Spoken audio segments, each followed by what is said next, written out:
Farmers that forced off their land faces a major snag. The new occupants of the farms expected to pay back levies say they don't have the extra money and are barely able to make ends meet as it is.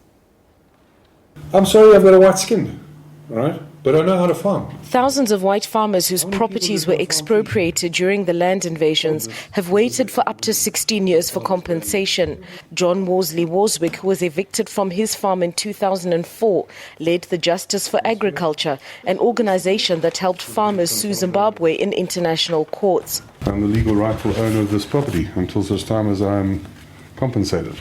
Worswick passed away in 2015 before he received his payout, but there is new hope for others. The Constitution, signed into law in 2013, upholds compensation for improvements. Zimbabwe has always maintained that expropriated land must be compensated for by colonial powers.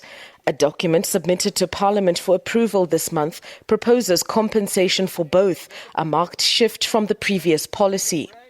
Zimbabwe is proposing to pay the compensation from taxes levied on black farmers that receive the farms. Plot holders will pay $15 annually, while commercial farmers will pay $5 per hectare, or an average of $15,000 a year. Defaulters risk losing their farms. Zimbabwe's shift is believed to be linked to pressure from the international community. It hopes this, as well as a raft of other economic reforms, will pave the way for the first IMF and World Bank loans in over 15 years. But some believe the price is too great.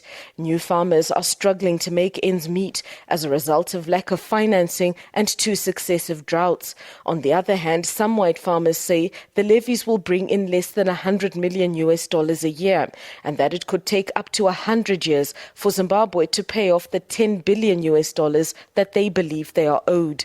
Shinga Nyoka, SABC News, Harare, Zimbabwe.